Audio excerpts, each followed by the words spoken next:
आगे बढ़ते हुए अब हम देखेंगे क्लास 10वीं का NCERT गणित, जिसमें से हम देखेंगे ओनली ऑन ऑब्जेक्टिव प्रश्न। ऑब्जेक्टिव प्रश्न जो है सो अब परीक्षा की दृष्टि से बहुत ही ज़्यादा महत्वपूर्ण हो चुका है। आपके टोटल 40 प्रश्न जो हैं सो पूछे जाएंगे टर्म 1 में, और यहाँ पे टोटल 15 चैप्टर हैं। हम एक एक करके हर दिन 2 वीडियो लेकर आपके लिए लेकर आएंगे, ताकि सिलेबस आपका जल्द से जल्द खत्म हो जाए। वास्तविक संख्या, बहुपद, दो चर वाले रैखिक समीकरण, ये सब चैप्टर्स हैं। तो यहाँ पे द्विघात समीकरण, समांतर श्रेणी, इस तरह करके और कई चैप्टर हैं नीचे।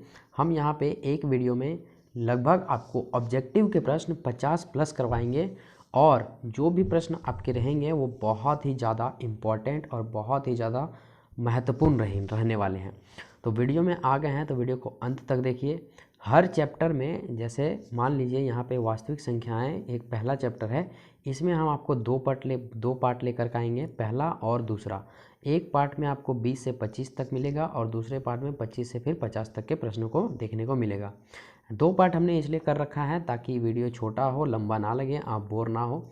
और आप यकीन मानिए, प्रश्न जो भी आएंगे बेहद ही हल्का प्रश्न आएंगे। अभी हम यहाँ पे आपको प्रश्नों पे ले के चलेंगे, प्रश्नों को आप खुद देखिएगा और खुद ही जांचिएगा कि कैसे प्रश्न आने वाले हैं। तो चलिए बिना देरी किए हम चलते हैं क्वेश्चन नंबर 1 के ऊपर।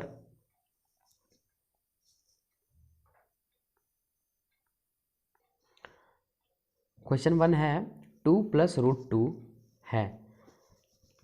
तो 2 + √2 क्या है? तो ये एक अपरिमेय संख्या है। कैसे, समझिए। सबसे पहले यहाँ पे क्या है, √2, और कोई भी संख्या अगर रूट में हो और उसका वर्गमूल ना निकले तो वो संख्या अपरिमेय संख्या कहलाती है। हाँ, कैसे? क्योंकि अपरिमेय संख्या और परिमेय संख्या में संबंध क्या है? परिमेय संख्या उसे कहते हैं जो p/q के रूप में हो, उसे कहते हैं परिमेय संख्या। और देखिए यहाँ जो √2 है ना, ये p/q के रूप में नहीं है। कैसे? क्योंकि √2 का जो मान होता है वो होता है 1.141 dot dot dot dot dot ऐसा चलता रहेगा। और ऐसा अगर चलता रहेगा डॉट डॉट, तो इसे हम लोग p/q के रूप में नहीं लिख सकते हैं। और p/q के रूप में नहीं लिख सकते हैं तो वह संख्या परिमेय नहीं कहलाएगी, वो क्या कहलाएगी? अपरिमेय। इसलिए इसका जो आंसर है, करेक्ट आंसर सी आंसर है। बातें समझ में आ गई? तो कोई भी संख्या अगर रूट के अंदर हो और उसका आप लोग वर्गमूल नहीं निकाल सकते हैं तो वह संख्या अपरिमेय संख्या कहलाती है। ये आपको याद रखने हैं। चलते हैं हम नेक्स्ट प्रश्न पे, और नेक्स्ट प्रश्न है हमारा क्वेश्चन दूसरा। क्वेश्चन दूसरा कह रहा है यहाँ पे 3 - √3 क्या है? तो देखिए एकदम सेम पहले के जैसा है, सिर्फ यहाँ पे क्या आ गया है, माइनस, और संख्याएं बदल चुकी है, 2 की जगह 3। आपको ये देखना है कि √3 है तो √3 का वर्गमूल निकलेगा? नहीं निकलेगा। तो ये क्या कहलाएगा? एक अपरिमेय संख्या कहलाएगा। जी हाँ फ्रेंड्स, ऐसे ही प्रश्न आपके एग्जाम के ऊपर बनेगा, आपको टेंशन लेने की ज़रूरत नहीं है। जितने भी प्रश्न मैं आपको करवा रहा हूँ, आँख मूंद के करते जाइए। एग्ज़ाम में यही सब प्रश्न फंसेंगे और आप करके भी आएंगे। निम्नलिखित में कौन शांत दशमलव विस्तार है? क्या आपने ये नहीं पढ़ा है? 9 क्लास में पढ़ा है और 10 क्लास में भी पढ़ा है। तो देखिए, शांत दशमलव, कोई भी संख्या को हम किसी से अगर भाग देते हैं और वो पूरा पूरा कट जाए तो वो कहलाता है शांत, और अगर पूरा पूरा ना कटे, पॉइंट वाइज में ऐसे ऐसे चलता रहे डॉट डॉट, तो वो कहलाता है अशांत। तो यहाँ पे समझने वाली बात ये है कि अगर हम 10 को 7 से भागा देंगे तो पूरा पूरा कटेगा? नहीं कटेगा। अगर हम 7 को 3 से भागा देंगे तो पूरा पूरा कटेगा? नहीं कटेगा। 18 और 5 को हम भागा देंगे तो पूरा पूरा कट जाएगा। जैसे मान लीजिए यहाँ पे हम भागा देते हैं 5 तिया 15 ले लेते हैं, 5 तिया 15, कितने बचे? 3 बचे। अब ये 3 जाएगा नहीं, इसलिए हम यहाँ पे पॉइंट ले लेंगे, यहाँ 0 आएगा, और 5 छक ये हो जाएगा 30। तो देखिए 2 ही बार में पूरा पूरा कट गया, इसीलिए ये कहलाएगा शांत दशमलव का विस्तार कहलाएगा, शांत दशमलव प्रवृत्ति कहलाएगा। इसलिए इसका आंसर है सी नंबर। आशा करते हैं ये चीज़ भी आपको समझ आया होगा। चलिए हम चौथे प्रश्न के ऊपर चलते हैं, और चौथा प्रश्न है यहाँ पे, यूक्लिड विभाजन एल्गोरिदम 2 धनात्मक पूर्णांकों के निम्न में किसे ज्ञात करने की विधि है? तो मैं आपको बता दूं, यूक्लिड विभाजन नाम के एक वैज्ञानिक हुए जिन्होंने HCF निकालने की एक अलग विधि बताई। उन्हीं के बारे में यहाँ पे पूछ रहा है कि HCF जो निकालेंगे यूक्लिड विभाजन के द्वारा निकालते हैं। यहाँ पे एलसीएम ऑप्शन दिया है, HCF दिया है, भागफल शेषफल, ये तो दोनों फालतू दे दिए हैं। दोनों में ये देखना है आपको। तो मैं आपको बता दूं, HCF और LCM निकालने के बहुत सारे तरीके हैं, लेकिन यूक्लिड जी ने एक और तरीका दिया और हमें इसके बारे में पूछा गया है। तो यहाँ पे इसका जो करेक्ट आंसर हो जाएगा वो हो जाएगा बी नंबर। बातें समझ आई? चलिए अब हम चलते हैं पाँचवें प्रश्न के ऊपर। पाँचवा प्रश्न है यहाँ पर बेहद ही आसान। निम्न में कौन परिमेय संख्या है? तो देखिए हमने कहा था जो संख्याएं रूट में होती हैं वो कहलाती हैं अपरिमेय। ठीक, तो ये भी रूट में है, ये भी रूट में है और ये भी रूट में है। हाँ, इसके आगे प्लस लगा हुआ है तो इससे कोई मतलब नहीं है, कन्फ्यूजन करने के लिए दिया है। आप सीधा ये देखो रूट है क्या? हाँ है, तो वो अपरिमेय संख्याएं कहलाएंगी। और ये भी देखना है कि इन लोग का वर्गमूल निकलेगा, नहीं नहीं नहीं, तो ये सब क्या कहलाएगा? अपरिमेय संख्या कहलाएगा। हमें पूछा है परिमेय संख्या, कौन सी संख्या? परिमेय। तो हमें परिमेय संख्या का जवाब देना है, तो परिमेय संख्या √3 ओनली 3 हो जाएगा। चलते हैं हम छठे प्रश्न के ऊपर। छठा प्रश्न है हमारे पास निम्न में कौन अपरिमेय नहीं है? अब देखिए अपरिमेय नहीं है मतलब सब परिमेय होगा। देखिए ये संख्याएं रूट में है। हमने आपको कहा था कि अगर कोई संख्या रूट में हो तो वो संख्या अपरिमेय कहलाती है, लेकिन शर्त ये है पहले आप उसका वर्गमूल निकाल करके देख लेंगे। तो √25 है तो √25 का वर्गमूल 5 निकल जाएगा, मतलब ये कौन सी संख्या है? परिमेय संख्या है। बात समझ में आई? और √23 देखेंगे तो √23 जो है सो इसका रूट नहीं निकलेगा, इसीलिए यह संख्या क्या कहलाएगा? अपरिमेय संख्या कहलाएगा। यहाँ पे देखेंगे √49, तो 49 का वर्गमूल निकालेंगे तो 7 निकल जाएगा, इसका भी निकल गया वर्गमूल। और यहाँ पे 3 + √9 है, तो ये देखो यहाँ पे 3 का 3 हो जाएगा और 9 का अगर निकालेंगे वर्गमूल तो 3 हो जाएगा, दोनों को ऐड करेंगे तो 6 हो जाएगा। मतलब ये भी परिमेय संख्याएं हैं। क्यों? क्योंकि इन सब का रूट निकल जा रहा है और ये एक सीधी सपाट में जो है सो एक संख्या के रूप में बन रही है। लेकिन √23 जो है सो इसका कहाँ ये हल नहीं है, ये टूटेगा ही नहीं और ना ही इसका वर्गमूल निकलेगा, इसलिए इसका करेक्ट आंसर बी नंबर हो जाएगा। चलिए हम अगले प्रश्न के ऊपर चलते हैं। प्रश्न संख्या 7।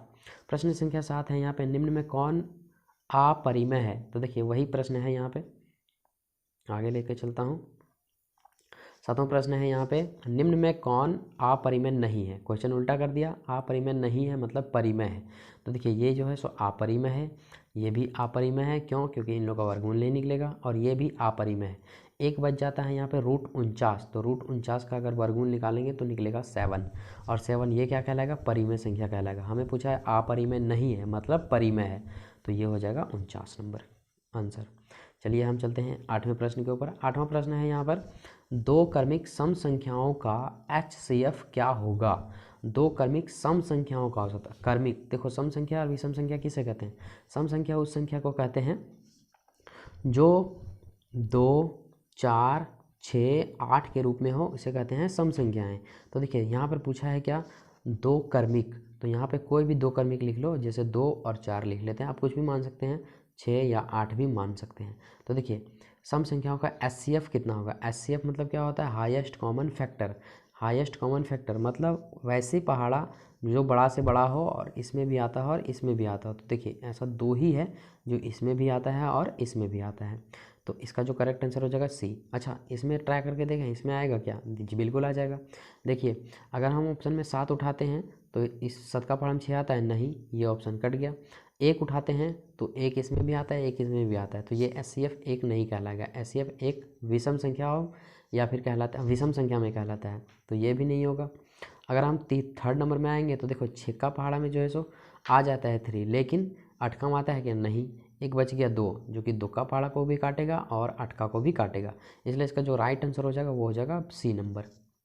आपको इसे नोट करना है तो नोट कर लीजिए या फिर PDF तो डिस्क्रिप्शन में मिल ही जाएगा, आप वहाँ से भी कर सकते हैं और अपने फ़ोन में सेव भी कर सकते हैं। 9 नंबर का प्रश्न है यहाँ पे बेहद ही आसान। संख्या 1440 में 2 का अधिकतम घात क्या होगा?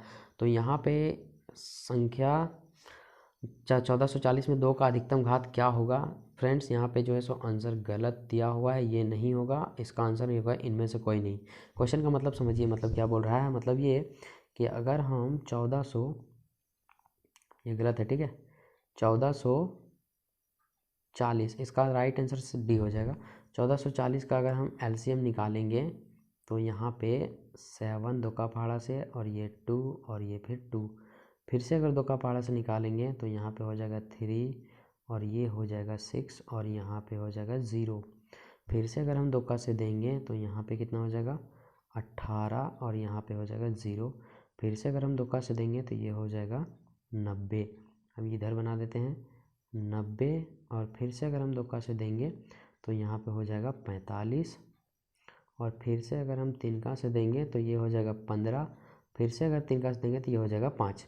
अगर हम देखेंगे यहाँ पे तो 1 2 3 4 5, 5 तो 2 है, मतलब 5 का घात जो है सो 5 होगा और गुना में 3 का जो घात है वो होगा 2 और यहाँ पे 5 का जो घात होगा वो होगा 1। लेकिन यहाँ पे सिर्फ 2 का ही पूछा है और इसमें बहुत सारी चीज़ें आ जा रही हैं, इसीलिए इसका आंसर जो है सो हो जाएगा कितना, डी नंबर, इनमें से कोई नहीं। बातें समझ में आएगी?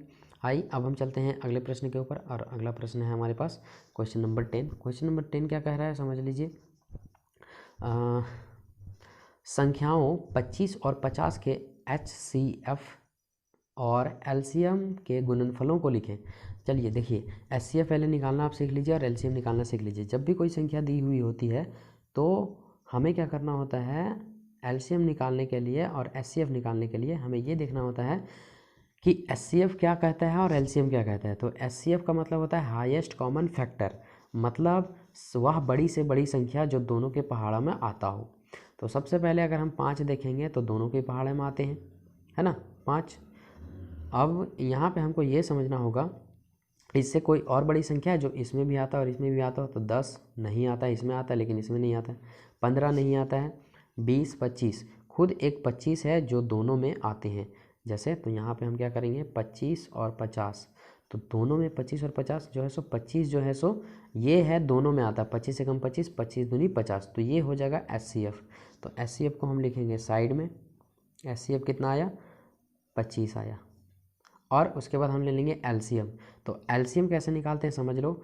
25 और 50 का हम LCM अगर निकालने के लिए जाएं तो कैसे निकालते हैं, देखिए हम 5 का पहाड़ा से अगर देंगे तो 5 25 हो जाएगा और 5 दें 10 हो जाएगा, ठीक। और फिर से 5 का से देंगे 5 कम 5, 5 दूनी 10 हो जाएगा, ठीक है। तो देखिए 5 25, 25 दूनी 50, LCM कितना आया, 50 आया। मतलब ये HCF कितना निकला, 25 और LCM कितना निकला, 50। अब देखिए दोनों का गुणनफल पूछा है तो दोनों को गुना कर दीजिए। 25 25 कितने हो जाएंगे, 125 और ये जीरो यहाँ पे हम छोड़े हैं इसलिए ए जीरो लिखेंगे। तो 1250 इसका जो है सो करेक्ट आंसर हो जाएगा ऑप्शन नंबर सी में।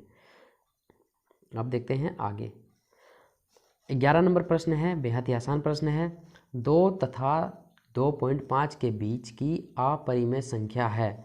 तो देखिए यहाँ सबसे पहले 2 और 2 के बीच बोला है, 2 और 2.5 के बीच। तो देखिए ये जो 1 है ये तो 2 का इधर ही है तो ये होगा नहीं।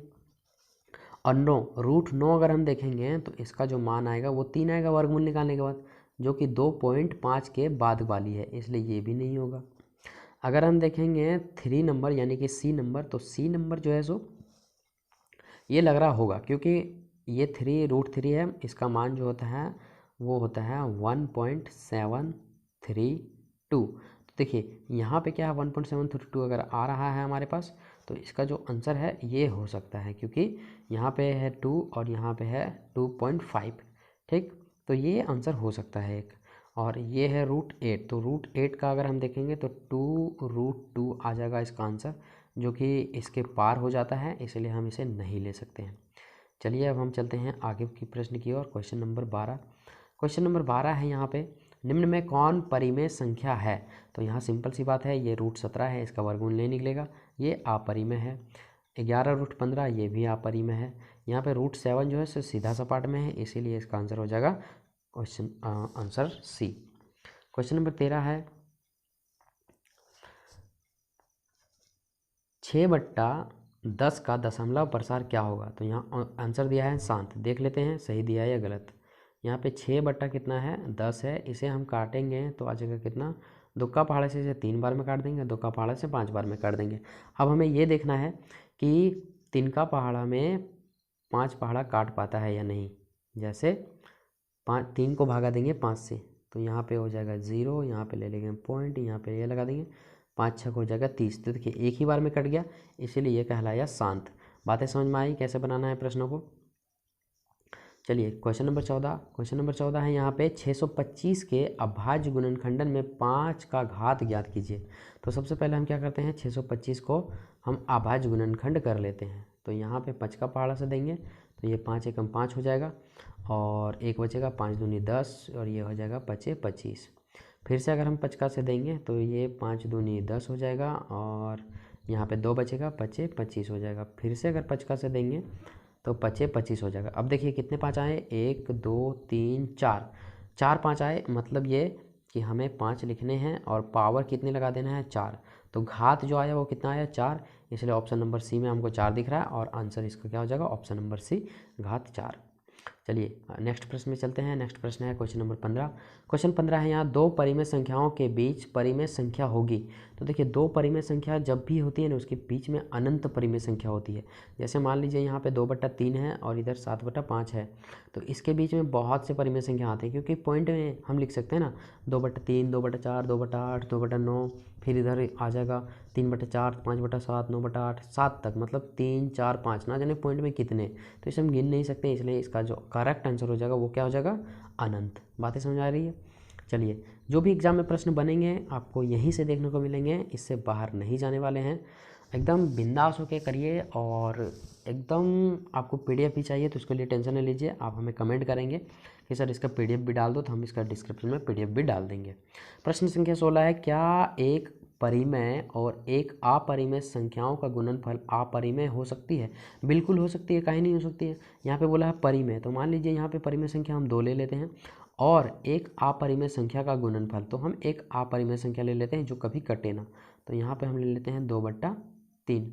अब देखिए जब हम इसको गुना करेंगे तो ये हो जाएगा 4 और बट्टा में कितना आ जाएगा 3। तो 3/4 है वो अपरिमेय संख्या है। क्यों?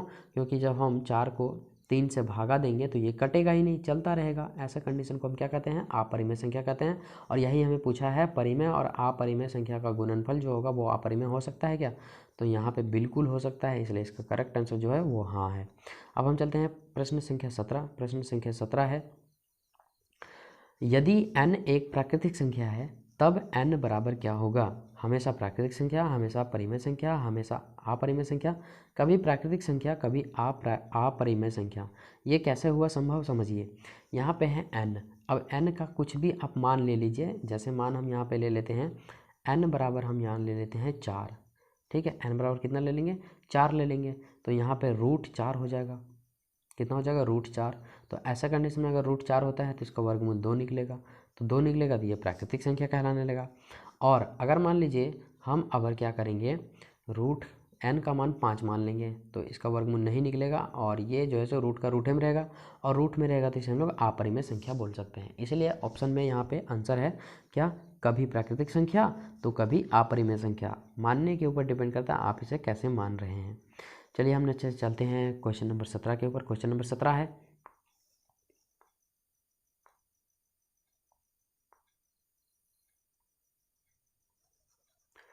संख्या 5 + √25 1 है।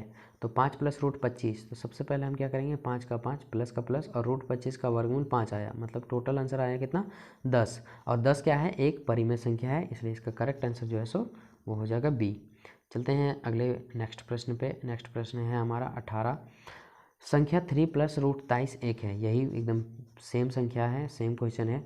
तो √23 का हम देखेंगे वर्गमूल निकलेगा क्या, नहीं निकलेगा, इसीलिए यह संख्या क्या कहलाएगी, अपरिमेय संख्या कहलाएगी। क्वेश्चन नंबर सी इसका राइट आंसर हो जाएगा।